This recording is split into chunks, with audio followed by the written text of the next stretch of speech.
Okay, well, let's get started here. Do I have a motion to approve the agenda? I so move. Second. Call the roll. Commissioner Newton, Yes. Commissioner Patrick. She was. Commissioner Byrne, Yes. Commissioner Bennett, Yes. Commissioner Kerr, Yes.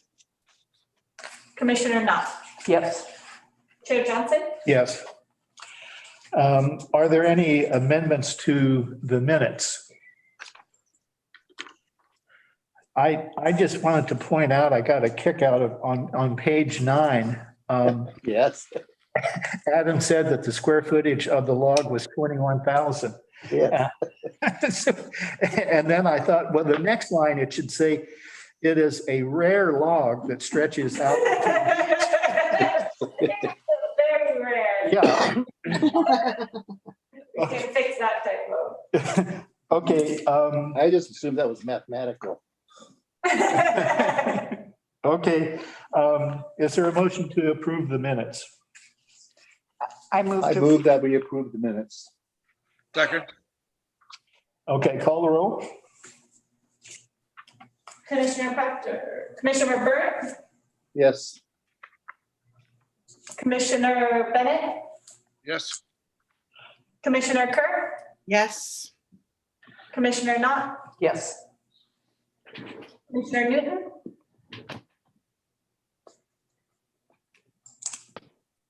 Commissioner Newton. Oh, he's Oh, muted. sorry, I was muted. I didn't realize that. Yes. And Chair Johnson. Yes.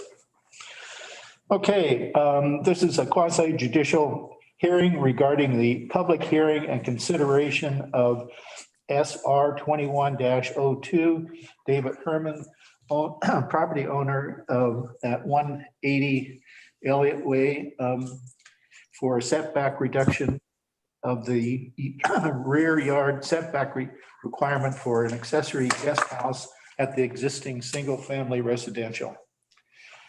SR 21-02, David Herman, application to allow a setback reduction to reduce the rear yard setback from required 15 feet to 5 feet to accommodate a new guest house according to Chapter 17.14 Residential Medium Density Zone of the Municipal Code.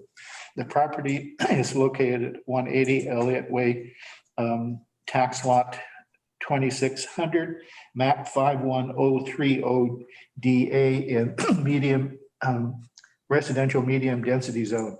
The request will be reviewed against the municipal code section 17.64.010 setback reduction established.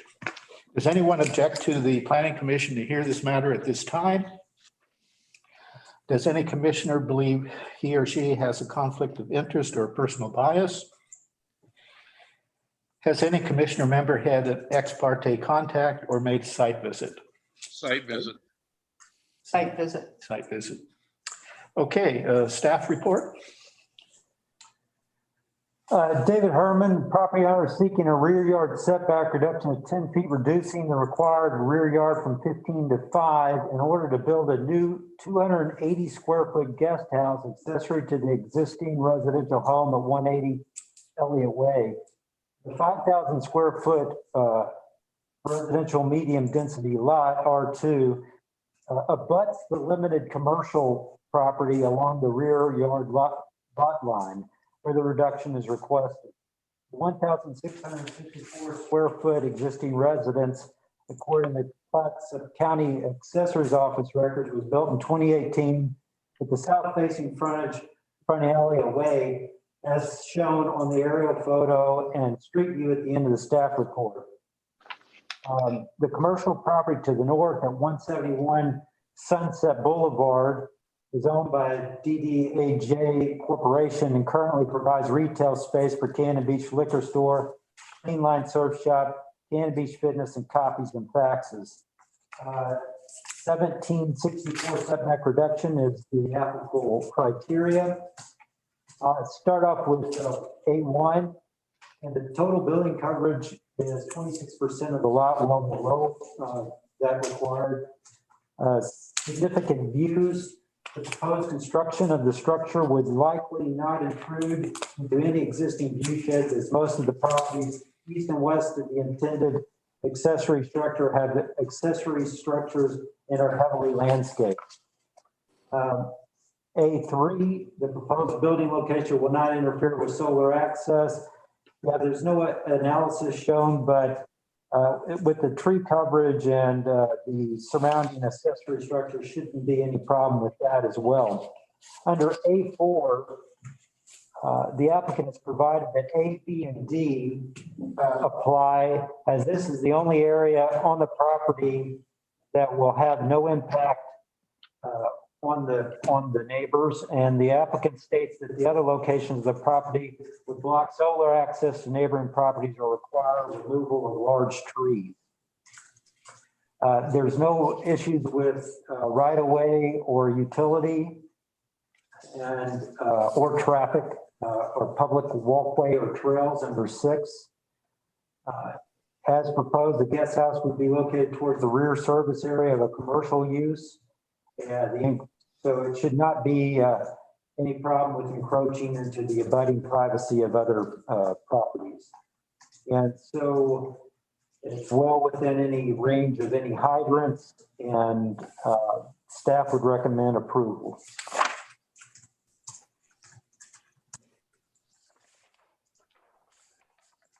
Are any questions for Jeff?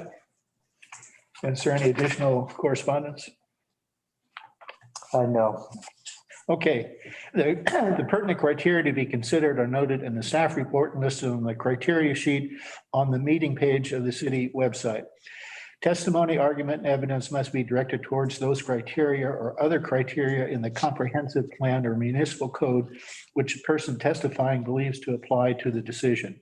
Failure to raise an issue accompanied by a statement or evidence sufficient to afford the decision makers and the parties an opportunity to respond to the issue precludes the appeal based on that issue. Prior to the conclusion of the initial evidentiary hearing, any participant may request an opportunity to present additional testimony, argument, evidence regarding the application. The Planning Commission shall grant such a request by continuing the public hearing and leaving the record open for additional written testimony, argument, or evidence. Persons who testify shall receive recognition from the chair, state their full name and mailing address, and if appearing in a representative capacity, identify who they represent. Is there a presentation by the applicant? Dave? Yes.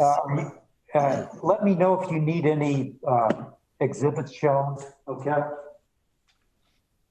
Yeah, I don't know if it'd be easier for me to share my screen or you to share it, but any exhibits I have would be what's in the packet anyway, Yeah. which they all have in front of them. I can turn it over to you if you'd like to do it on yours, okay? And then I'll leave it up to you, okay? Sure. My turn? Yes. Okay. My name is David Herman, 180 Elliott Way, PO Box 823, Cannon Beach, Oregon, 97110. My wife and I have 2 middle school boys. We're full-time working class residents of Cannon Beach. The house we live in is about 1,650 square feet. It's a 3-bedroom. So what we're looking to do is to build a guest house to accommodate in-laws, grandparents, my parents, other guests we have, and then also just room for my boys. The backyard area of our house, specifically the northeast corner that's on the site plan that I provided. The reason I picked that spot to put the guest house in is it has the least impact. It has no impact. It has the least impact, no impact on my property or my view. It doesn't have any impact on the neighbor to my east's property or view. It doesn't have any impact on the neighbor to my west property or view. And to the north is the back side of the 2-story commercial building that houses Clean Line and Copy and Fax. In that northeast corner of my backyard, it's currently unused. We don't get any sun back there anyway with the way the sun goes over Elliott Way.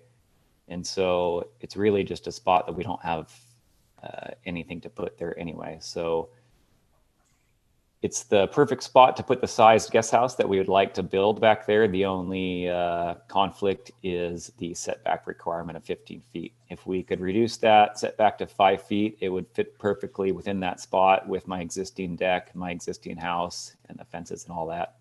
I appreciate the commission taking this application into consideration. That's definitely our first choice of where to put the house. If we do get the setback reduction, that is where we'll put it. If we do not get the setback reduction, we're going to have to look for a different place to put it, either on the east side of my house or in the front. It sounds like a couple people have done site visits. If you're standing in front of my house on Elliott Way, you'll notice I have a large front yard, and that's because that is the sunny side of the property. So the backyard is a lot shorter, and it doesn't get any sun, so it's currently unused right now except for a storage shed and a hot tub.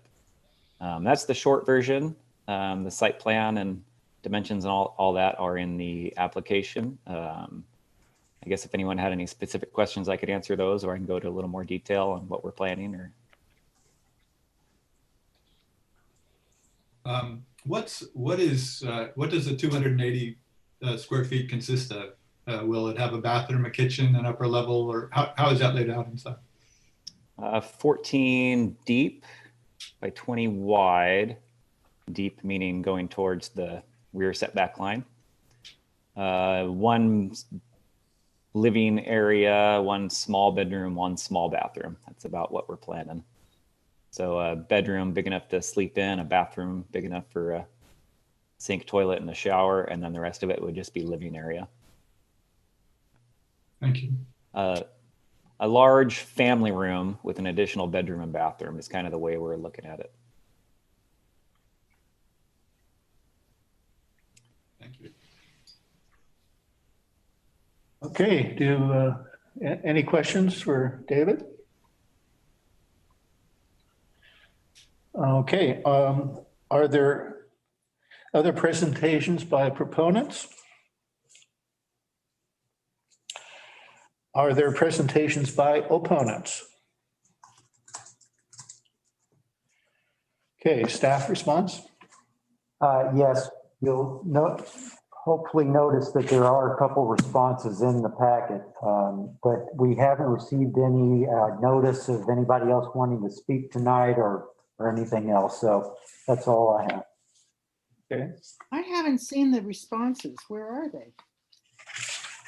They're just included right there. You have one from Pete Conklin and Kathy Clevenger, and one from Megan Flannery.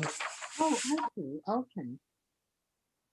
Yeah, so if I may, before we even started talking about the project and submitting the setback reduction, I talked to my neighbors on the east and west side, and they're all for it. They don't have any issues with it. Their houses actually sit more forward of mine, and so they wouldn't necessarily even see the guest house anyway, with or without the setback reduction. How many trees will you have to take out to put the setback, the guest house in? If I put it on the west, east, if I put it on the east side, there's a large pine tree. And then if I put it in the front yard. With your plan. Oh, This no plan here. trees. Yeah, no trees. It's all just gravel and fence.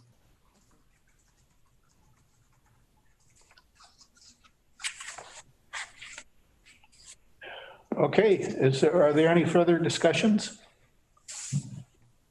Just quickly for clarification, the two neighbors that wrote in, are they on property lines on either side, on the east, on your east property line and your west property line? Is that fair?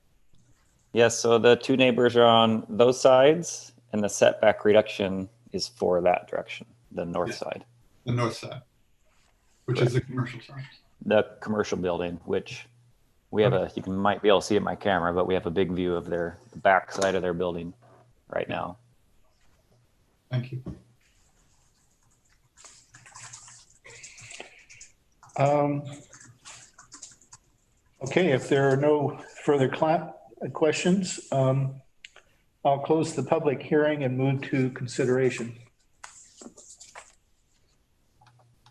Well, I think that because this setback reduction doesn't impact any other homes, especially that has a lot of bearing on my thinking that we should approve it, because it's not going to impact anybody. That I know exactly, I mean, where that commercial building is behind them, and the fact that they don't have to take out any trees is a bonus. And if it was a person was living there, I might feel differently, but nobody's living back there on the north side of their property. It's just a commercial building, and the liquor store, Copies and Facts, and a surf shop. I don't see how there could be any downside to allowing them to do this. Well, it wasn't all that long ago that we were planning on having a school there.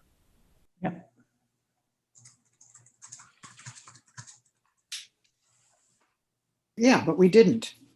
Well, yeah, I know we didn't. My point is that,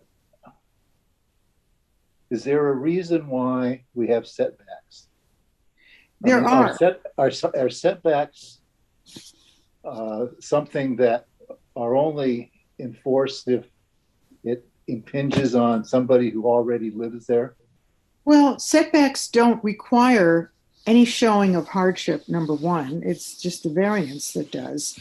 So if you look at the criteria for a setback, this meets all those criteria. Now, frankly, I wonder if at some point in the future we shouldn't change the criteria for setbacks, because now the way the criteria are, we're really hard pressed not to grant one on a regular lot, unless it would interfere with somebody else. If it interferes with any of their views or their solar access, or they're just too close to where somebody's living.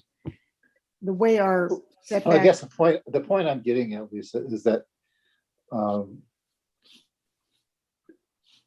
we're sitting here functioning as if what is forever, and every time we decide that, well, this isn't a problem because it's not interfering with the neighbors, and they're perfectly pleased by the possibility of having a guest house in their backyard where they're not really affected.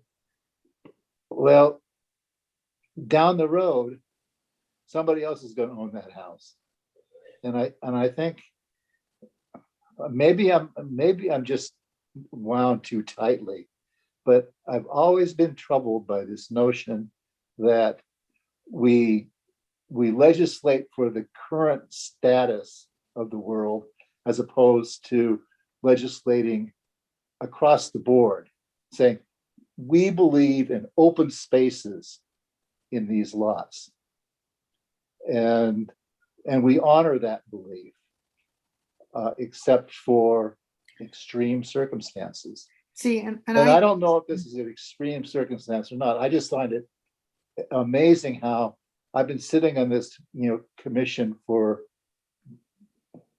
almost 8 years now, and it's constantly bothered me that we are always looking for a way of pleasing the person who is trying to get an exception to what we think is a legitimate rule about how houses ought to be placed in lots. But that's what the rule says. I mean, that's what a setback reduction, what they require, everything is met here. And I think that we are also a body who has the ability to exercise some discretion. And so if you look at this and you weigh, okay, if they put the guest house in front, it actually will impact a lot more people, because they'll have to look at it, number one. They'll have to cut down trees, number two. So we exercise our discretion and do a balance. But I agree with you. I've always thought the setback reduction ordinance was way too lenient, but that's what it is. Hey, Jeff, what's the setback in a commercial zone, out of curiosity? Yeah, I know. Setback for a C1, there are no yard requirements for it. It's done through the DRB. Okay. It is interesting, and maybe a conversation for another day, but, you know, we create this set of rules that assume a common set of, have a common set of assumptions about what we're legislating for. But I don't know that we have a code that addresses what a residential lot setback should be next to a commercial. And the way the code is written, it sounds like it has the most protective. There are, and I think that's what Bill's going to say, that it's 15 feet from a, you know, if it depends on what residential it's abutting. So the commercial, if it's abutting a residential, it is 15 feet. Right. So basically, if a commercial abuts residential, that commercial abutting thing must have the same setback as whatever that residential zone has. Got it. So commercial abutting commercial, no setbacks. But if you're going to go residential, it's got. Well, it sounds like that's a thoughtful part of the code then. I'm glad that's addressed that way. Yeah. Lisa, I agree with you. I think, you know, Mr. Herman does have the right to put another dwelling unit on this site. It's a medium density site. There's an ability to put it in a place that would be out of the way and not as, I want to use the word obstructive, but not as visually intrusive, thank you, as other locations. So this body is not one that often grants variances lightly. And we have a variance record of saying no, or setbacks rather. But, you know, once in a while, there's a case where we feel like maybe we should look at an exception. And I would be in favor of what you're saying, Lisa. I would as well. I think it's a reasonable request. I'll agree also. Okay, does anyone want to make? Look at exception. But one more question. Yeah, And you know, I'm not all worked into a lather about this particular request. Would we feel the same way if the house that was there now had 2,600 square feet instead of 1,600 square feet? And I feel differently. I would feel differently, yes. But would it make a difference? Well, it depends on what the lot coverage was, the total lot coverage with the guest house. Right. You know, Exactly. I mean, I would feel I wouldn't be nearly as magnanimous in my feelings, you know. I mean, but that doesn't mean I would say no. You know what I mean? Because I think that, yeah, I think everybody would feel differently. And I think we'd all feel differently if there was somebody living in the building behind them. Well, what makes me feel a little more lenient, I guess, in terms of my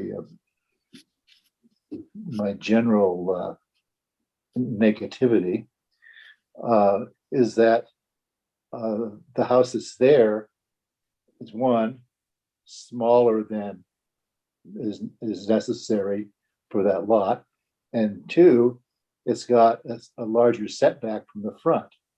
Right. You know, it's not somebody who's trying to have a 5-foot frontal setback and a 5-foot rear setback, and Right. you know, 2 feet on each side. So I think this is a reasonable request, but I just want to point out that we have these rules that we put in place for some kind of reason. I'd like to find out what the damn reason was. And it might help by looking in the setback reduction criterion. 1764-010A4 says it is the purpose of setbacks to provide for a reasonable amount of privacy, drainage, light, air, noise reduction, and fire safety between adjacent structures. Setback reduction permits may be granted where the Planning Commission finds that the above purposes are maintained and one of the more of the following are achieved. So, those are the purposes: the privacy, drainage, light, air, noise reduction, fire safety. Yeah, those are all fine purposes. They're pretty fuzzy around the edges, but they're fine purposes. I just think that maybe I'm imagining this, but I think more and more I've been hearing pressure to exploit the remaining surface area of Cannon Beach, and that exploitation is one of covering every inch of the lot, taking advantage of every angle to build the largest possible structures, cover the largest portion of the lot. And I think that is going to lead to more of a jumble of housing in particularly popular areas in the city.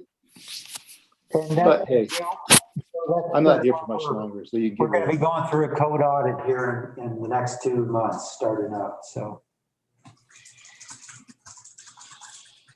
And if it gives you any comfort, Joe, if there's any pressure, I sure don't feel it or don't care about pressure. So, well, I don't either. but so I mean, pressure. I think that we are, as a body, being pressed. I think the council is being pressed, and it's not just from within Cannon Beach. It's from exterior forces as well. It's happening everywhere, and it's going to continue. It's going to get only worse. I know. Yeah, but I don't So think this is one of I'm those. a force of resistance. This is not one of those instances. We love you for that force of resistance, Joe. Yeah, I bet. We count on you for that. I'd like to make a motion, having considered the evidence in the record in our discussion, I move to tentatively approve the David Herman application for a 10-foot rear setback reduction request from 15 feet to 5 feet. I second. Any further discussion? can I ask for one clarification? You guys have requested to review all your findings. Will you need to review these findings? In bold, I actually was reading when I put that out there. I see tentatively is bolded, so my assumption was what that meant. Am I wrong in that assumption, Jeff? I think that if you guys are clear on an approval and it's not something that you need to see and have another meeting, then just approve it and without the review of the findings. Okay, so get rid of tentatively. Yeah. All right, I strike what I just said. I'm starting over. Having considered the evidence in the record, I move to approve the David Herman application for a 10-foot rear yard setback reduction request of 15 feet to 5 feet. Second. I second Okay, Thank you, Joe. That means a lot. okay, let's call the roll. Commissioner Bennett, Yes. Commissioner Kerr, Yes. Commissioner Knopf, Yes. Commissioner Newton, Yes. Commissioner Burt, Yes. Chair Johnson. Yes. Wasn't Okay. that easy? Oh, yeah, it was painless. Okay, moving on. This is a quasi judicial hearing regarding the public hearing and consideration of SR 21-03 David Nada request on behalf of Robert and Hilda Klonoff of 16584 Forest Lawn for a setback reduction front yard setback requirement for a garage in conjunction with residential replacement. SR 21-03, David Benata, on behalf of Robert and Hilda Klonoff, application to allow a setback reduction to reduce the front yard setback from the required 15 feet to 7 feet to accommodate a new garage according to chapter 17.14 residential medium density zone of the municipal code. The property is located at 16558 Forest Lawn Road, tax lot 4600, map 51030BA in residential medium density zone and oceanfront management overlay zone. The request will be reviewed against the municipal code section 17.64.010 setback reduction. Does anyone object to the jurisdiction of the Planning Commission to hear this matter at this time? Does any commissioner member believe he or she has a conflict of interest or personal bias? Has any commissioner member had an ex parte contact or made a site visit? Site visit. Site visit. Site visit. Okay, is there a staff report? Yes. This is a 21,784 square foot residential R2 medium residential lot. And it's above the ocean shore and it's accessed from Forest Lawn. Property considered in the oceanfront management overlay zone. The 3,052 foot existing residence was built in 1982 and it's on a axis with the duplex property of 1580, 1616 Forest Lawn, 2 houses north. The properties along the stretch of Forest Lawn are situated on a 50-foot or so bluff overlooking the ocean front, as indicated on the CKI survey, oceanfront setback survey. Many of the homes and accessory structures located along the same stretch of Forest Lawn are non-conforming structures placed well within the required yards adjacent to the Forest Lawn right-of-way, presumably due to the geological hazards presented by the site. The neighbor to the south at 1680 Forest Lawn received a front yard setback variance from 15 to 6.3 feet in conjunction with the construction of a new residence in 2016. The new home at 1698 Forest Lawn received a variance to 3 feet in 2011. And the home at 1740 Forest Lawn received a setback reduction in 2003 to 3 feet. The applicant first requested and was denied a variance at the March 2021 Planning Commission hearing. The Planning Commission suggests they might bring back a setback reduction request as it could not meet the hardship requirements of the variance ordinance. So the applicant criteria under A1, only 13% of the lot is utilized and meets that criteria. Significant of views, mountains, or similar features. Proposed construction of the structure would likely not intrude into any view sheds as the structure is proposed depicted on the plans very nearly matches the existing footprint. Should not interfere with solar access. Under A4, the applicant has provided that H, the granting of this variance will allow the construction of an oceanfront lot where affected by the ocean front setback that reduces the depth of the lot to less than 40% of the lot's depth. The total depth is approximately 390 feet. The oceanfront setback reduces the lot depth to 65, reduction to 16% of the lot depth. The standard provides an opportunity for Planning Commission to grant a reduction of the eastern setback as requested.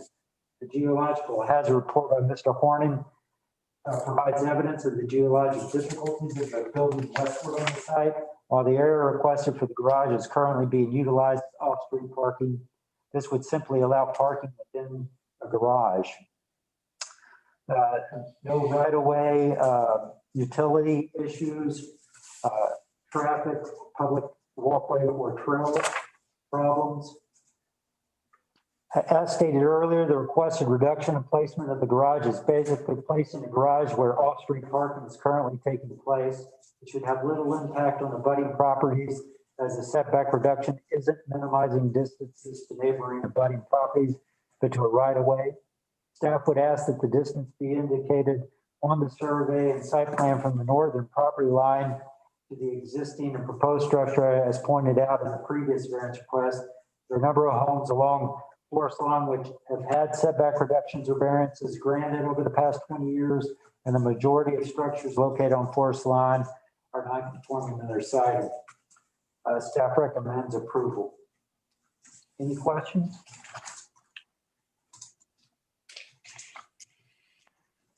Okay, the pertinent criteria to be considered are noted in the staff report and listed on the criteria sheet on the meeting page of the city website. Testimony, argument, and evidence must be directed towards those criteria or other criteria in the comprehensive plan or municipal code which the person testifying believes to apply to the decision. Failure to raise an issue accompanied by a statement or evidence sufficient to afford the decision makers the parties an opportunity to respond to the issue precludes appeal based on that issue. Prior to the conclusion of the initial evidentiary hearing, any participant may request an opportunity to present additional testimony, argument, evidence regarding the application. The Planning Commission shall grant such a request by continuing the public hearing and leaving the record open for additional written testimony, argument, and evidence. Persons who testify shall receive recognition from the chair, state their full name and mailing address, and if appearing in a representative capacity, identify who they represent. Is there a presentation by the applicant? Excuse me, yes, David Beneda, Post David? Office, Box 648. Hey, David, let me know, can you share your screen, or do you need me to show any exhibits? We might just review the exhibits that were submitted initially for the variance, because they essentially have not changed yet. Okay. Yes. Yeah, so I'm at Post Office Box 648, Tolavanda Park, Oregon, 97145. And I represent the Klonoffs in this setback reduction. And as the Planning Commission recalls, last month, we did take a look at this in terms of a variance application. That was my oversight or my mistake, really, in submitting it as a variance. I think it does make sense, and I think indications were that it would make more sense to apply as a setback reduction. So that's what we're doing this evening. The justification Jeff went through. What I did want to point out was the main criteria, and that is that the lot, in fact, is 390 feet deep. It's difficult to show on one drawing. I think there is an actual exhibit, Jeff, that shows the true depth of the lot itself. I think it was actually one you had provided from the zoning ordinance, perhaps, or the plat map, excuse me. But in fact, the criteria states that it needs to reduce the depth of the lot by less than 40% when considering the oceanfront setback. And in this case, we calculated it actually reduces the usable lot to 16% of the total lot depth.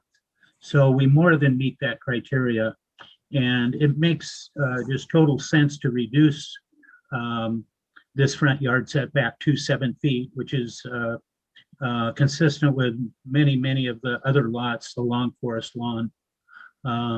So in that respect, I think it simply makes sense. We're, again, hoping to utilize the foundation of the original building as far as lessening the impact on the site of the new construction by utilizing as much of the existing basement as possible rather than having to take it out. I have, just as a side note, I've been working with the Klonoffs during the last month, developing the plans in further detail, and I can tell you that this initial site plan is consistent with the way the plans are developing. So I feel really good about providing the Klonoffs with a nice replacement home at this location. So any questions? Can you explain to me what you mean by this site plan is, you just said something that kind of caught my attention, and it might be just a way of speaking in your trade. I think you said this site plan is really developing along the lines of the plan, or? Yeah, it's consistent. The site plan that I submitted last month is still pertinent and still consistent with So we're looking at the the same. design. Yeah, the design as it's been evolving. I see. Yeah. Thank you. Is there anything different about this plan? The only thing that might be different is the entry may move closer to forest lawn, but again, it would be within that 7-foot setback. It would not extend beyond. Obviously, since we're asking for a 7-foot setback, it would not extend beyond that 7-foot point. But the entry may extend closer, the roof of the entry, I should say. You can see the steps indicated on the plan next to the car, just to the north of the middle car there. And that entry might move slightly closer to forest lawn, but that's about it. Okay, thank you. Yeah. Okay, are there any other questions for David? Are there presentations by proponents? Are there presentations by opponents? Staff response? No, I didn't know if Mr. Klonoff wanted to say anything. Thank you for the opportunity. I had made a statement last time, and I think Okay. that everything I said last All right, time. thank you. No, I have nothing. Yeah. And we did not receive any other.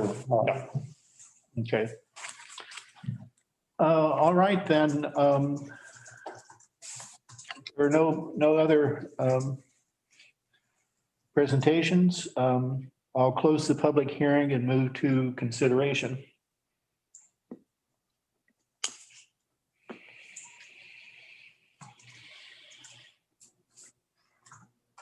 Is there a motion to approve? Is there a motion to approve with conditions, or did somebody deny the application?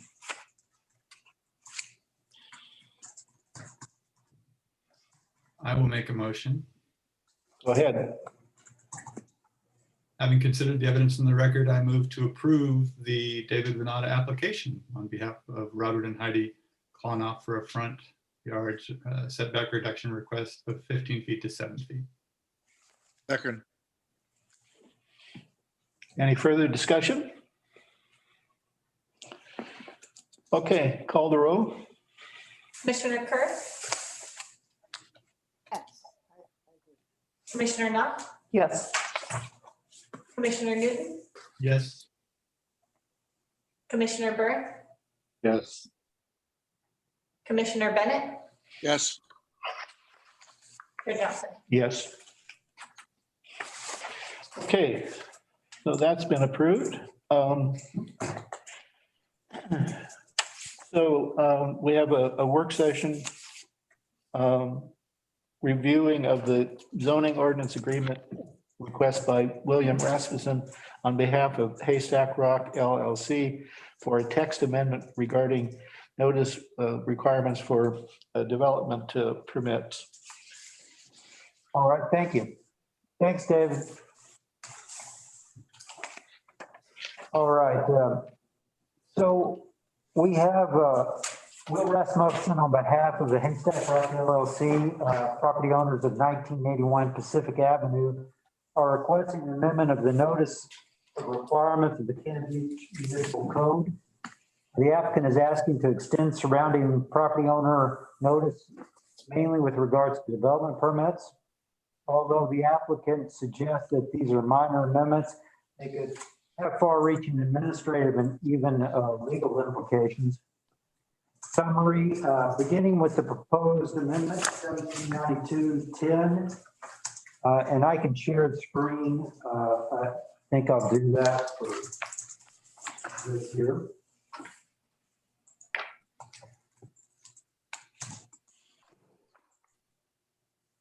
179210, the applicant is asking that the building official provide notice to anyone within 200 feet who has requested notice within the past year. Staff's concern is that this would lead to additional administrative burden on an already overly loaded system. A better model exists and is provided below, and I've also got it here for you. A model that I've used in other places I've worked, where you will have a notice posting on the website. So if we do a development permit or any kind of permit that requires public notice, we post it to this site. That way somebody can put in for our listing, or they can check it anytime they want if a posting is required. To say that it's difficult to just keep up with neighbors who want to see permits for anything going on is a very difficult thing. And legally, I don't want to miss that, because then that puts the city at risk. So those are my concerns. That's what I brought up in my recommendation, is that I hear what they're asking for. I could not agree more. And that's why I want to do the best job we can. And to pass something that would even require more work for us is just not something that I can recommend as staff. I do want, let me stop sharing my screen real quick. I do want to be able to let Will speak to this, because he's requested to speak, and I'm always open for especially Will sitting in front of a bar, it looks like. But, you know, always happy to have someone speak on behalf of their application. It is a work session. It's up to you guys to, Lisa responded and said that she would like to let Will speak, but I'm always open for others to speak up on this. This is something that, why we're doing the code audit, and I mean, this is the key why I think we need to do a code audit. And Will has brought forward exactly what I would bring forward to my code audit, to say this is why we need to do this. So we have just hired the people, the consultant team, to do the code audit, and we are targeting that to start in June. So it's not on the fastest timeline for them, but I can tell you that, you know, it will get done, and hopefully this time next year, we'll have some new ordinances before you. Any questions for me or before? Jeff, what is the current process for someone if they are concerned their neighbor is about to embark on a project that they would not currently be noticed on? How do they keep tabs on that with you currently? Just keep calling you? No, so there's really two kind of avenues. One is the public records request. Somebody can fill in a public records request, and then like Will has done for I think this property actually, we monthly respond and give him every record that has transpired on that property for the property. And so we do that. Now, other permits, like a development permit or something like that, has a certain, depending on what you're doing, and some of the ones that Will has highlighted, they will require notice of 100 feet or some at 250 feet, depending on whichever is required. Now, that doesn't happen. It doesn't always happen at the time that person needs it. And I think that that's also always one of the concerns, is that if someone puts in a development permit, then there's a timing associated with each one of those on how they get, noticed, if you will.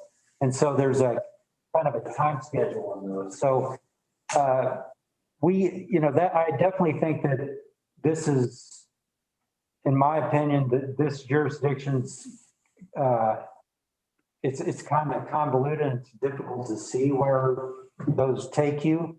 And so that's one of the keys I want a code audit is so that it's a more streamlined process and everyone understands where things, neighbors and citizens and applicants know how the process works. But I will note that, even before that gets done, we're starting to work on the posting of notices now. So I hope to have that up and running in the next month as a notice. And you mentioned timing. Out of curiosity, you mentioned there's these various processes and they have different timelines. Certainly something to think about with the new one, but with your idea. But is it possible then that someone is checking in, say monthly or whatever that timeline is, and there's a process that is over the counter and they're done that day, and great, they got notice, but too late, it's been approved? Or I guess put another way, what's the shortest time that something like this could be approved? And what's the longest, just to give us an idea of the frequency of making sure people had a fair chance to. Well, I think, Clay, it's more than just my department. So it's Public Works that grants right-of-way permits and other types of permits. So I can only speak to how long our process takes and that type of thing. So if an application, say for a development permit comes in, it has to go through an approval process, but usually we have a timeline, 7 days to get that done, or 10 days, depending upon the ordinances.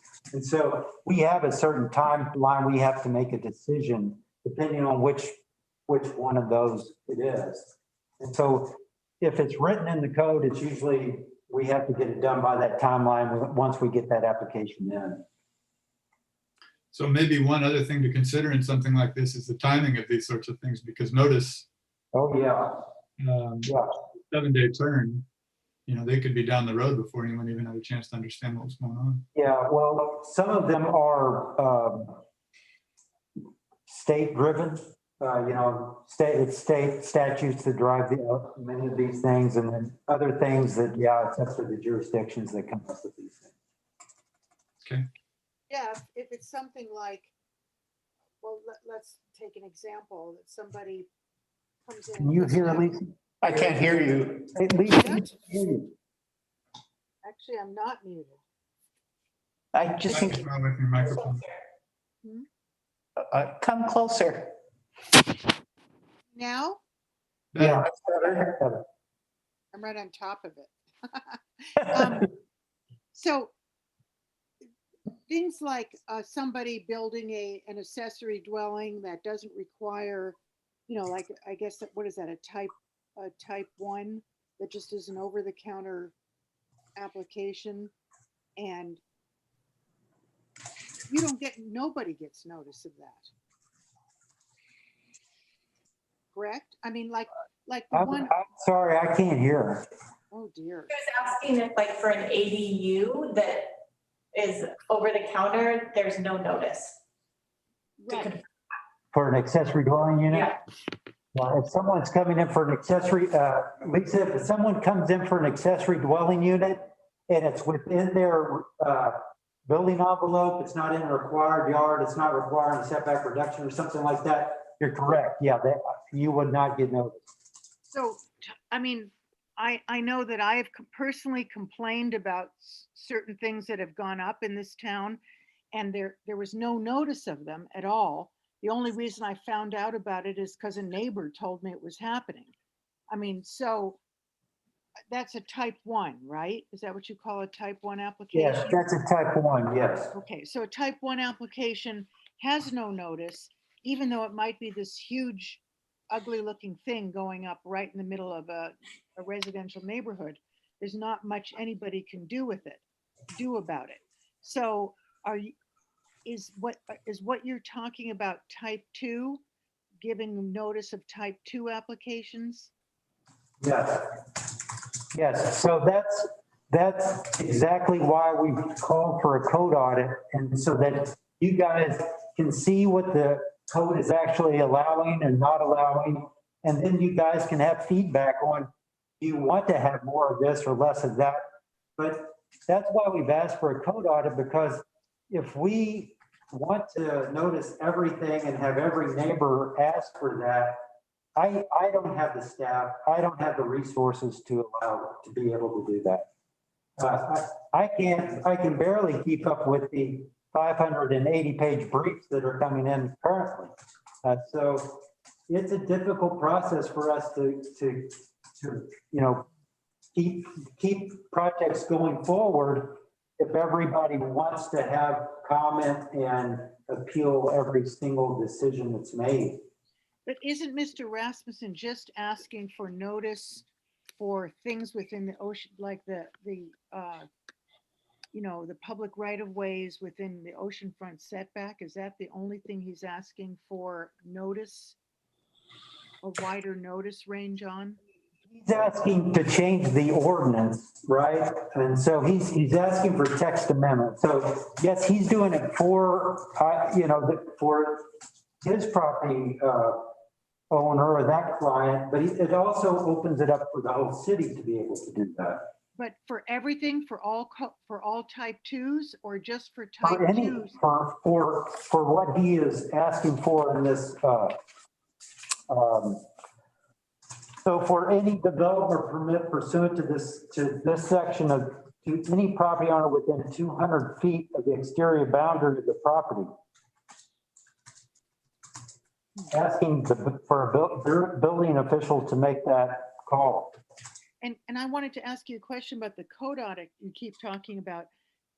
The code audit is only as good as the sort of state of mind of the auditor, right? Or is this a very, very, there's no agenda, it's very cut and dried. It's not in other words, somebody can look at our code who's pro-development and say, well, you've got to change this and this and this. Somebody can look at our code who is not pro-development and can say, well, you've got to change A, B, and C. Lisa, I can tell you the scope of work has 3 different meetings with you, the design review board, and the city council with the code auditors. So you will have 3 opportunities to discuss with them that. We're going to have at least 1 public open house, likely 2. So, it's not going to be one consultant sitting in a room telling the city what to do. It's a public process, and you'll have plenty of opportunity to discuss this. And we will also ask for the planning commission to have a liaison on the advisory committee. So why don't we have Will make a presentation? Okay, Will, you've got 5 minutes to explain this to us. And also I would like to have a dry martini. And Will, if you want, can you share your screen, Will, or do you want me to show anything? You just want to share the drinks. Oh.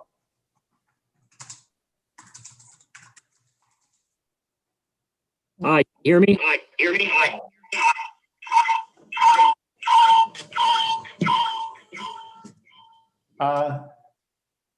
There was screaming going on. Okay, Will, can you speak up? Yeah, can you hear me?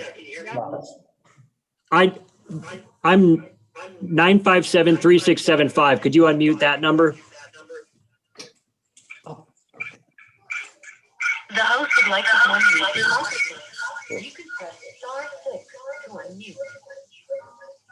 This is surreal. Yeah. I don't know what's going on. We're not getting the. All right, can you hear me now? Yeah. Is it still echoing? Still get an echo. You need to mute that online. Let's switch back to video. Sorry. Well, there's feedback. I'm not really. Go ahead, Will. Muted again. Will? We can't hear you. Yep. You're muted. Now? No, That's now good. you're good. Yeah, that's good right there. All right, sorry. I don't know why I'm cursed with the planning commission at Cannon Beach on my audio. I do 5 Zooms a week in various jurisdictions, and this seems to be the one that I'm just like hexed on. The bar in the back is Higgins in Portland. I put it on occasionally in these meetings to remind people to frequent their local retailers who are suffering through this pandemic. So please do go get a cold drink at We're your, suffering. at your first opportunity. I'll be super quick.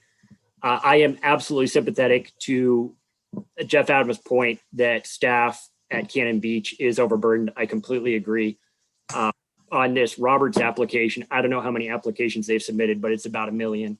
And I get tired trying to keep up with them. I can't imagine what Jeff and Bill feel like doing that. I really don't want to submit monthly records requests trying to figure out what's going on with it. I just have an obligation to my client to try to keep on top of what's going on with it because it matters a lot to them. And it frankly matters a lot to the public in Cannon Beach. I think Jeff's suggestion of kind of a website to post notice is wonderful. I've seen that work successfully in other jurisdictions. That would be awesome if Cannon Beach did that. That would, I think, save staff time and energy. I just can't, I can't make that happen. And there's no like application form that I can fill out for my clients at the city to make that happen. So there is a very clear process for code amendments at Cannon Beach, and it says any landowner can do it. It's in 17.86.060 sub 2. And it says that if a landowner pays the fee, $1,000 fee we paid for this, they can have their application heard in a hearing. And procedurally, that's what I would like. I would like the Planning Commission to consider this proposal. I drafted it as narrow as I could think of. If staff has other ideas of ways to narrow it, all I want is an ability to be sure I get notice of approvals in unimproved Nenana. This is only coming because what I think surprised the Planning Commission, certainly surprised me. The Robertses and staff have taken the position that the Robertses can get a road approved in unimproved Nenana without a public process. And that's just crazy to me. That kind of flying bridge thing could be approved in Nenana without any notice to me, even though I'm kind of just jumping up and down saying, just tell me. If the city would just, it doesn't have to be by law. If the city would just tell me, they will absolutely give me notice. I think that would help lower my blood pressure on this point. But I am terrified, and more importantly, my client is terrified and their friends are terrified that the public works director and the Robertses will agree on something down that forested hillside and approve it. And there's not going to be any opportunity for the public to engage in that. There's not going to be any opportunity for the Planning Commission to engage in it. And there's a number of disagreements on what's allowed there and what's not allowed there. If anything, this Planning Commission knows that. And without giving me or any public member who wants notice, that completely upends the land use system where we were supposed to have a public engaged and ability for people to have their hearing, their positions heard, for citizens who volunteer at local jurisdictions to consider that, like yourselves and like the city council. So really, I'm just after notice. I narrowed this thing as much as I could, which was geographically, you have to be within 200 feet. You have to actually request it. So, it's not like staff has to mail out a notice every time there's a new building permit approved or something like that. It has to specifically be requested, and it's chronologically limited too. So for only a year. So if like Jeff Harrison hypothetically shows up and says, I want notice of any development approval on that lot across Laurel Street from me, you could say, great, okay, you've got to get it to him for a year. And then after that, it goes away if he's still not requesting that notice. That's something that other jurisdictions, jurisdictions around Portland Metro do, certainly. You say, hey, I want notice on this site, and they'll add you to the notice list for that site. So I try to make it super narrow. And, frankly, my clients, they paid for this application. They had me draw it up. They had me submit it. They gave $1,000 to the city for it. And they just want their application heard. I think the code calls for a hearing. I think it's pretty clear that there's supposed to be a hearing on this kind of a thing. And they've had the displeasure of sitting through, I don't know how many Roberts applications that the city heard and ran through the normal process. We just want to be heard and run through the normal process too. With that, I will be quiet and I would gladly answer any questions that folks may have. Was that flying road, the flying bridge, was that a type 1 approval? My understanding is it wasn't any type of approval. It would have been a type 1 had they actually submitted that thing. But yeah, it was, so that the original Roberts's development was approved as a type 1, and it only came before the Planning Commission because the Robertses appealed it. I didn't even know it existed. My clients didn't know it existed. That's just a perfect example of why this type of notice requirement would be helpful and appropriate. And Can I clarify? Can I clarify quickly? Just that was conditionally approved, and yes, for them to get that approved, it would have had to go through a notice requirement to get that roadway approved. So there is notice with that. It just was not part of the initial type development permit 1. So there is notice that is required. I would say, Will, that personally, and Bill can speak up to look at this as well, but if 174235, which you've got there, 174235, C5, sorry, C5, where it says a new road, driveway, approach, or other access that has a 50 feet or more of linear length. If that were simply a notice, shall be noticed to 100 foot away, and that was it, that I agree. I think that would cover it, and would all that other that's in there, there's no need. It broadens it way too much. Whereas if you required every new road or entry of this type in an OM zone, I think that covers just what you're saying, and limits the scope of that. well, if I'm hearing you right, Jeff, you're saying you might agree that we could do some narrow code amendment as long as we get the language right and zero it in on notice. I would be absolutely for that, and I'd gladly coordinate with you and Bill on how to do that and see if we could come up with something that works for both of us, and we can save everybody the time and energy of, I would go further, and I'd like to see all type 1 applications posted.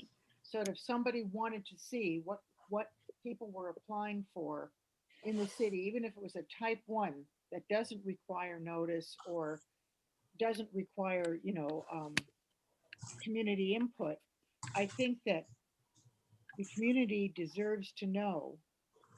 And I'm not saying they have to be notified for all type 1s, but there needs to be a website or a place for them to see it. The county does that. The county has all of their, Clatsop County has all their type 1s listed on a website that anybody can access and look at to see everything in the whole county that is up for, that has an application pending. So if I could weigh in just for a second, and Commissioner Curl, I absolutely agree. That's the ideal, that permit comes in, it gets posted somewhere, anybody can look at it. The question is really resources, and the city hasn't had the resources to do it. I know Jeff would love to have that happen and not have to respond to so many public records requests, and hopefully we get there. In the interim, what we have, and the question again really comes down to resources and what makes sense and what doesn't. The proposal as written, makes some sense at one level, in that if somebody wants information, they can request it and the city can get it to them. At the same time, given the limited amount of staff, what you create is a couple different additional tracking systems. What request comes in, when does it end, what have they requested, and so it does put a significant burden on an already overburdened staff.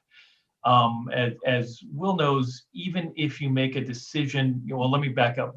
The city makes a number of permit decisions, more than the Planning Commission ever sees, more than anybody wants to see. Karen and Jeff issue permits all the time, most of which are non-controversial, most of which are type 1, and nobody ever really wants to see them. But there are decisions that at first blush seem non-controversial and actually really are. Development of the road is one of them. but there are options that are available that if the city does make a decision that could cause problems, that there are options to appeal that in certain ways. It's not ideal, but none of this is ideal. And it's really a question of what makes the most sense. And that's really where I think, listening to what Jeff has to say, and then your input as a planning commission, what do we want city staff to do?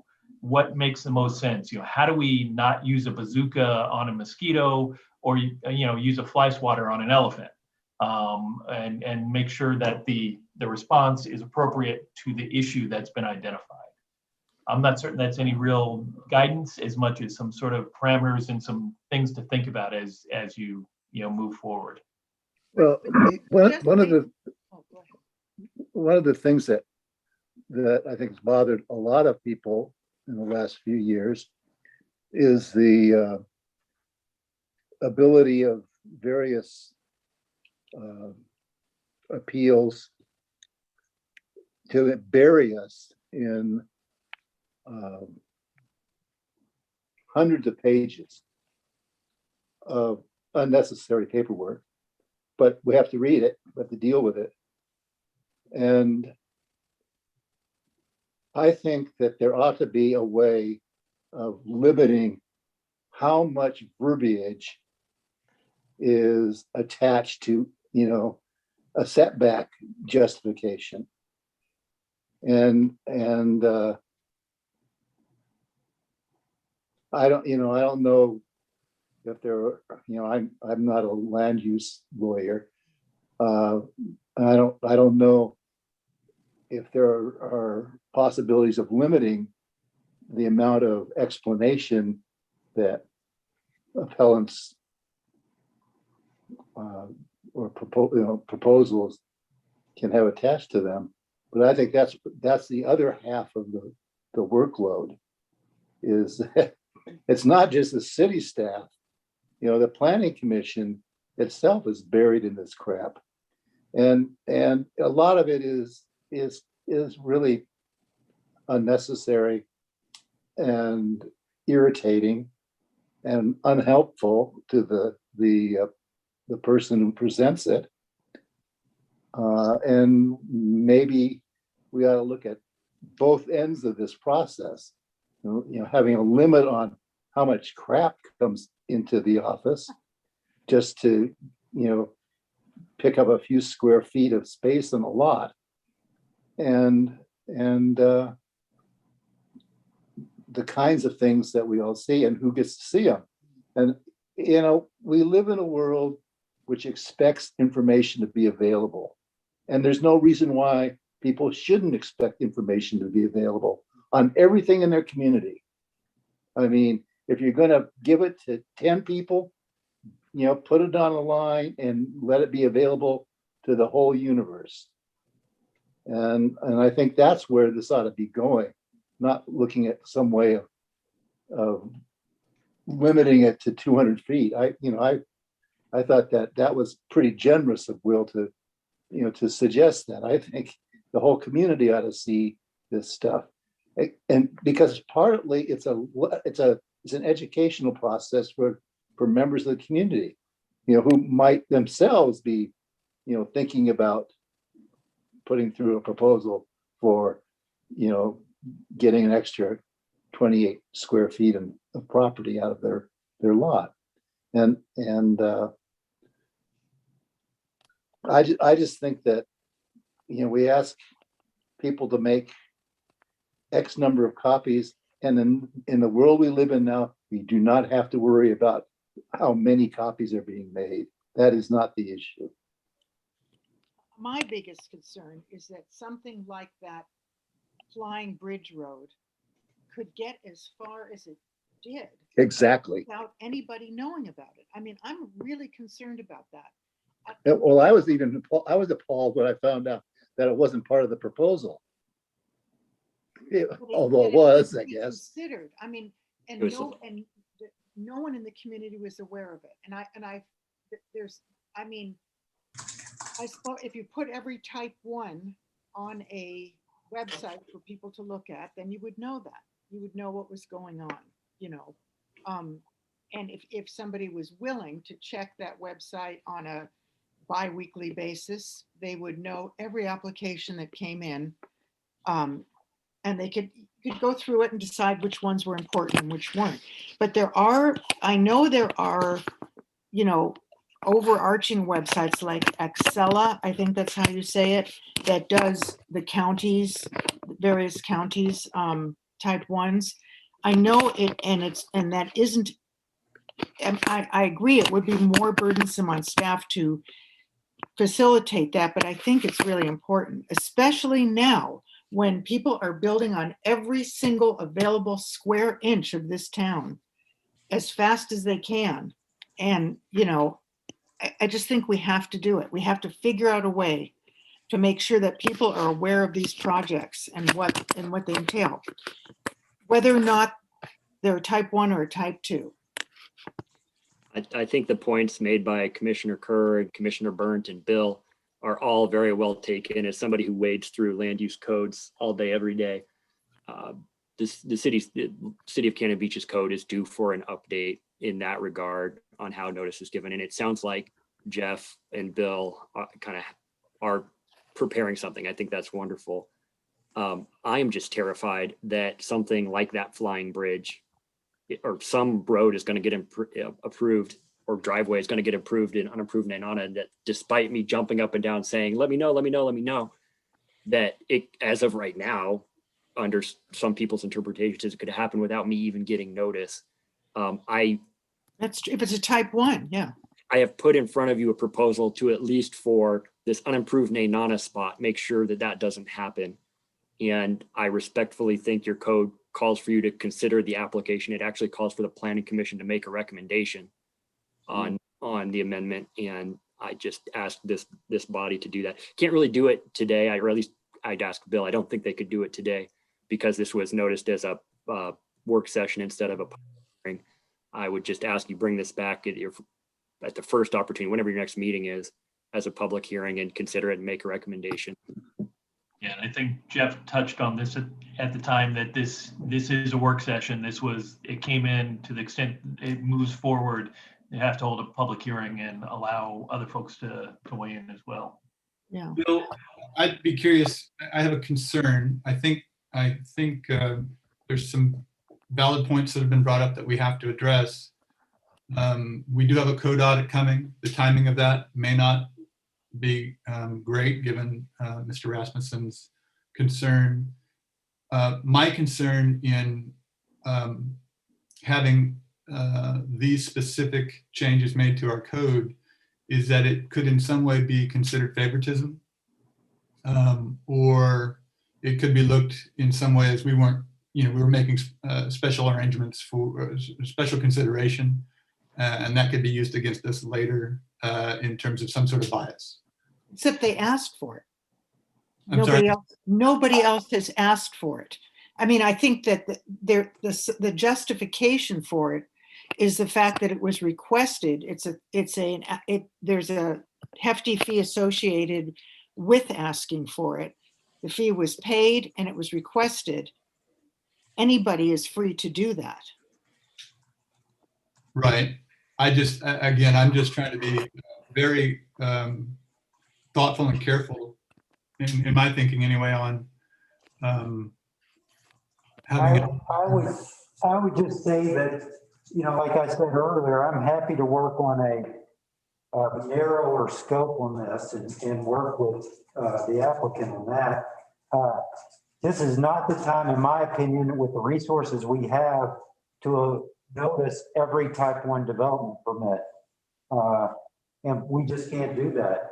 Somebody comes in to do a addition to their house, it's a type 1 development permit. I'm not doing that for every single development permit. I just don't have the time right now. We don't have the resources. Now, we can look into how we could do that, but that is a process for us to consider staffing and our resources and time. If we could not keep up. I can tell you that as the department director, we could not do it. You're talking about just posting them? Just posting them, Jeff. if we could post it currently, right now, we would be doing that. We're working to do that. I would like to, I'm working with Rusty now, our IT professional, to get that page ready. Now, that's not to say, that's only for the development permits, things that we would notice under our ordinance right now, which is not a type 1 development permit yet. We're not prepared to do that yet. But we can do just what has been asked for is a development permit, a land use permit, any type of notice or right-of-way permit, those type of things that we notice for, tree removal, those types of things in the right-of-way, those would be on that permit notice board and pushed out to those that want it.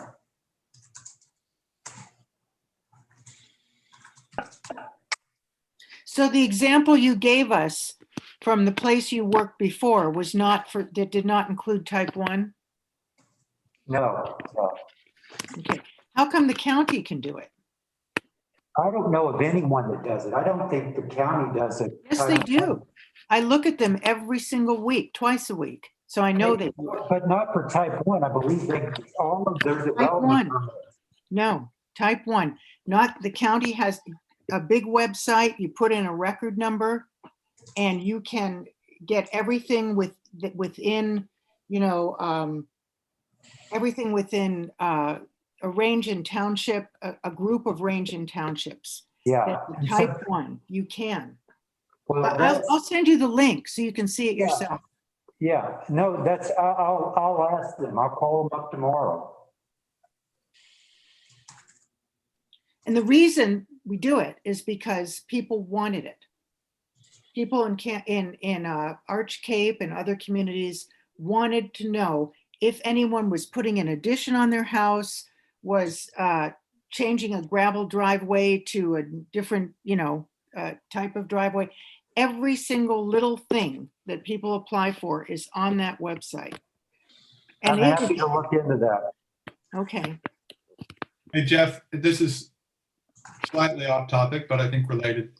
Have you gotten any bandwidth on additional help in your department? I know we've talked about that in the past. What's Yes, yeah. there's you're going to get additional staff? That's what I'm proposing for the budget committee. Only the budget committee will decide that. Yeah. I think the conversation tonight would be great support for that. Yeah, thank you.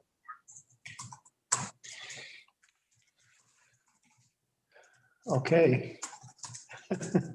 Any direction from you guys on what you'd like? Well, I would like to have it come before the planning commission. As is or narrowed? Well, I mean, both, I guess, as is, and then with a narrower interpretation as well. What's that mean, Lisa? I thought Mr. Rasmussen did a pretty good job of narrowing it. I like the notification period has to be requested and only for a year. I like the, what narrower than that mean? Well, I don't know, that Jeff just asked that, narrower, so I'm not sure. My suggestion, Clay, was simply to narrow it to chapter 1742. I can share my screen and show you.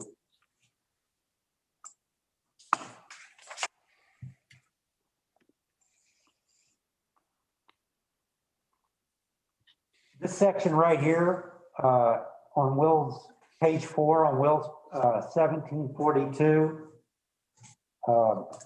And you'll see here, number 5, a new road, driveway, approach, or other access. This is written under the oceanfront management overlay zone. Oh, okay. If this were simply required and public notice provided under this section rewritten to say the public notice shall be required, I think that right there covers that. And in fact, you know, if we were wanting to extend that any of these type of road approaches or expansions of a certain length would require it, I can also give you that kind of language as well. Okay, well, I would, okay, I'm making a motion to examine Mr. Rasmussen's proposal. This is a work session. it's a work session. We're not making motions. We're just. Yeah, we don't need a motion. So I'd like to, We need so direction. just a request that it be brought, okay, not a motion. I request that it be brought before us, this proposal, Okay, for a public hearing. right, thank you. Okay. So we will Go out. bring it up in the Yeah, next, I'll bring that forward as soon as we can on to get the official notice with DLC and all that. Okay. all right. Okay, then we're moving on. Does anybody have any questions about the tree report? Actually, I still have a point to make about our last topic. And that is that there's a complex or a building enthusiasm that's occurred near downtown Cannon Beach, right on Hemlock, with a particularly large box and a couple of houses that have been squeezed together there. Purple. And I haven't gotten my tape measure out or anything and crawled all over the lots and took measurements. But man, there's a lot of house on 3 lots there, or 4 lots, or however many it is, that seem awfully tight and awfully crammed together. And I've heard a lot of people complaining about it. And I think the credibility of the staff and of the council and of the planning commission and maybe design review are all sort of getting tainted by the public discussion of what really looks pretty atrocious. Are you talking my about the point of view. purple house? The purple house? I don't know what it is, what color it is. The big box that is sitting on 2nd Street and is it no, it's not 2nd. In Washington. Yeah. Yeah. In Washington, I guess. Around Well, there. Yeah. Everyone's complaining about that, including tourists to Cannon Beach have complained about it, to people who work in stores, saying, Yeah. how did that thing get built there? And we had a really nice lady in front of the planning commission, a very a nice long-term resident here who came in front of the planning commission, or no, she was in front of the council, I think. And she said that whoever permitted that to be built should be ashamed of themselves. That's were her exact words. But the fact is that it was permitted by the code. There was nothing anybody could do about it. So therefore the code audit, But I don't know that is that a code audit issue? Because we're always going to have gaps like that. That sounds like a design review issue.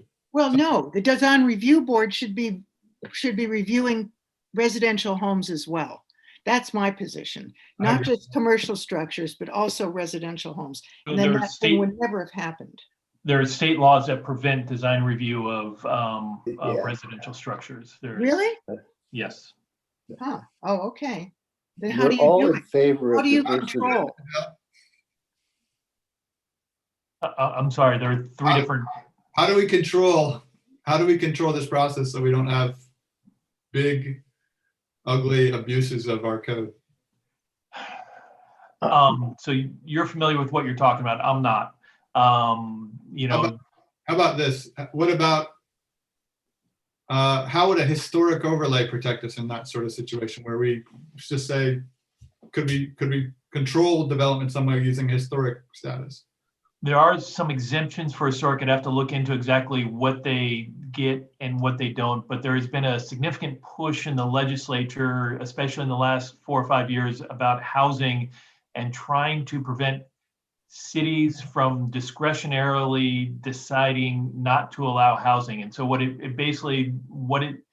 that means is that the city, to the extent the city wants to control residential housing, there has to be clear and objective standards. And there has, this is all some of the topics that came up during the Roberts discussion. The attorney put some of this in there, and for various reasons that doesn't apply there. But for the most part, you can't say that's ugly. You can say we don't want it larger than this size. We don't want whatever those clear and objective standards are. But you can't say you can't paint it purple outside of historic districts. When you get to historic districts, I think there are some exemptions, and I have to dig into that a little bit more. And that might be something also we could do in addition to or outside of the code audit process. But certainly to the extent we're doing the code audit, say we want to preserve the city's ability to control the look in certain areas, that might well be something we can do. Well, Is that like a covenant? A covenant would be, like a CC&R, an agreement between the property owners and typically their neighbors. Are covenants with, governmental entities. To the extent you can get the owners to enter into a covenant with the city or with some other, covenant is enforceable outside of regulation because that's just a private agreement. Okay. Yeah, well, it's an interesting concept. They won't let you regulate. It's an interesting idea. They won't let you regulate what color you can paint, but yet homeowners associations do all the time. Because we're a governmental entity, there's a difference between regulation, and other things. And, the state has the ability to say local governments, thou shalt not. Huh. I'm just looking. That's really touching on, one of my hot buttons, and that is, I want to be able to put all kinds of scriptural language on the outside of my house.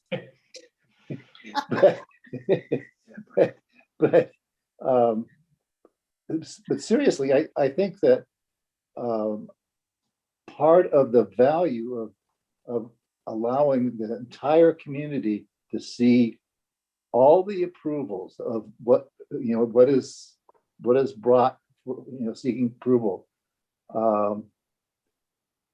I think the benefit of that is it develops enormous trust, and also, people being appalled by what some of their friends and neighbors might propose, but at least there'll be a trust between the city and its citizens, residents, and that's why I really favor something that is all inclusive, and web-based, and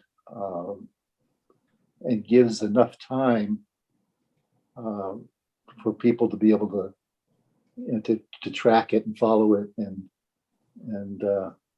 not have to live their whole life as if they're looking for a COVID shot.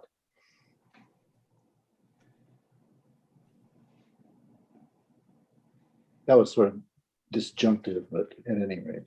I got it.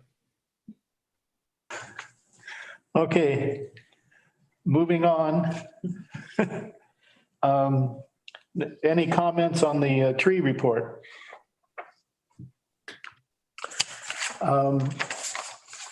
Ongoing planning items? I was just going to see if Jan had anything to say. I think she's the only other one on there. Hello. Hi. Jan, do you have anything? Hi. Hi. Hi. Happy Earth Day. Jen. I don't have anything to say at this time. All right. Thanks, Jan. Thank you. Okay. Go to the order. We have the Dark Sky Ordinance that Rex, Diane, Amos have addressed. Yeah, I'd like to say Amos has brought forward that letter, actually a couple about the Dark Sky Ordinances. I think that, that went through a few years before I came here, Dark Sky. I know that the code officer has been called on a few in the past month, and so they're starting to monitor that more, the dark sky. We check it for commercial, of course, with DRB and that side. It's not an easy thing to monitor and marshal because, you know, building plans don't normally have finished, lighting fixtures and things like that. They're not normally in a residential building plan. So that's something that's usually a neighbor or somebody will have to complain, and we'll go out and we'll monitor it. And we have a gauge, a lumen gauge, and so we can, we have a co-complaint form on our city's website. So you're always, anyone's welcome to go online, make those complaints, and we can go verify and check those lighting.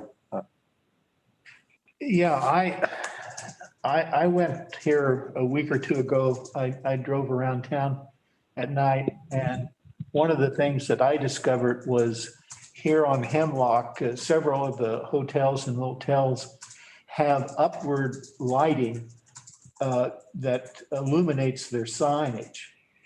Some of them have lighting pointed down on top of the sign, but there's several establishments that have upward pointing lights, and they have at least 100 watts, if not more, and they will usually have 2 lights. So that's something that I feel like that should be addressed, because if they had. And maybe Bill can speak to this as well, but back when the ordinances, I went back and reviewed the minutes and the materials, when staff reports and everything stated a couple of times through the process that, you know, if the ordinance comes in, if it's an existing fixture for a commercial use or something, that ordinance can't make them replace that fixture. Now, any new fixture would have to abide by the ordinance. So in other words, it can't be retroactive, but Bill, you have comment on that? Yeah, typically, most zoning ordinances are not retroactive. That's why you have non-conforming uses and other things. There are provisions that could allow a period of time for the investment that people make to amortize it. And so, you know, there could be a deadline put on it. That wasn't done in this case. And so, you know, basically what it regulates is new installments, new installations of lights.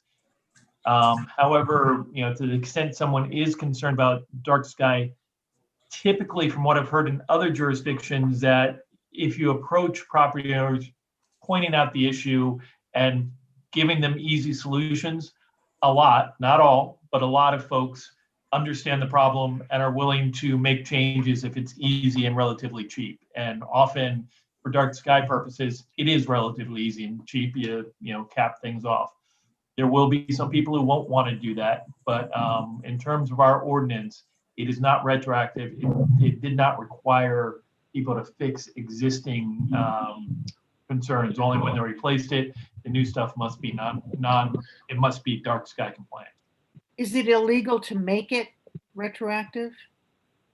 To the extent you include an amortization period, it typically is not. You know, so it could be something that the city wants to consider doing. I would agree, Bill.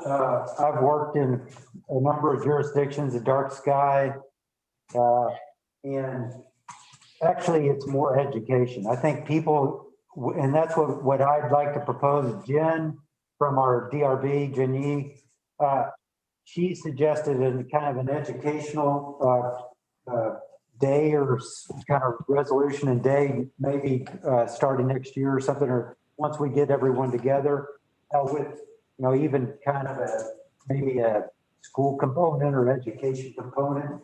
And so she's one to work maybe with others on that. And so I connecting her with the Amos's, and I'll get the information out, and maybe, you know, everyone can maybe start targeting a day and then maybe make an event about it. Because I think it really is more education. I think, like Bill said, even when we were doing this 10 years ago in Idaho when we did it in Sun Valley area, you know, that's an entire region. We passed in multi-jurisdictions, and it's one of the darkest regions. You know, it's a designated region. But we were successful mainly just by educating, by getting people, hey, this is what it does. And yeah, and then people really didn't realize that. And so I really think it's just outreach and kind of, as Clay, more staff is what it's about. But yeah, Bill, I'm all for this, and I know I'll work for it if I get you know, some help and others interested. We'll be working on this. Bill, I don't understand what it means to amortize on something in this context. What does that mean? Basically to allow, you know, to say we're going to ban this type of fixture, but we're going to allow existing fixtures to stay in place for 5 years. The idea that people have, let's say somebody just put in a non-compliant lighting system and it costs $10,000 to tell them, you know, a month later to rip it out is where you run into problems, where you say, all right, we understand you put in that fixture, but you've got this period of time to allow you to use your fixture. And that's known as amortizing in under, it doesn't quite match up with accounting amortization, but that's the process. I'm kind of stuck. I couldn't see it any other way than accounting, but so thank you. Yeah. Okay, any other comments about dark skies? Okay, any other good of the order? Yes. Because we are not waiting to review findings, we need to authorize you to sign the orders. Say that again. We need a motion to authorize you to sign the orders since we're not waiting till next week. We've been waiting till next week, so we were skipping that step. Yeah. But we'll need it this week. Okay, do I have a motion for the chair to sign the appropriate letters? I so move. Second. Roll call. Commissioner Knopf, Yes. Commissioner Newton, Yes. Commissioner Byrne, Yes. Commissioner Bennett, Yes. Commissioner Kerr, Yes. Chair Johnson. Yes. So this means that there is no meeting next Thursday? Right. And I also wanted to bring up that, like Joe mentioned to me earlier today, that we're going back likely to high risk, or we may have already, I just haven't noticed. But we're going to go back to high risk in Clatsop. And so those that feel they want to keep doing Zoom from home, you're, you know, more than welcome to. I'm sure we're going to be doing Zoom from here on. So, you know, until people feel comfortable, I want them to do what they want to do. So I just wanted to let people know that. We also, I did want to say that we started the transportation grant and the transportation plan.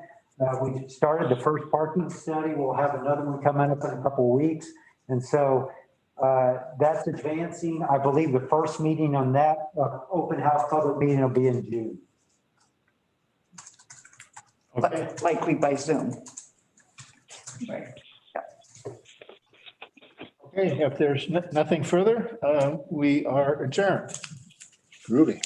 All right, thank you. Wait a minute, I did want to follow up on the property across from Gary's garage. Did anybody notify those folks to see if they're going to clean up that debris? And which one is this one? Across from Gary's service garage, the setback that has the foundation on it. The newest pot store. Yeah, it has a porta potty and it has a lot of concrete. Yeah, Alton was out during that. I'll let him know. Oh, okay. Okay, thank you. Thanks. Everybody, thank you. Bye, everyone. Bye. Bye-bye.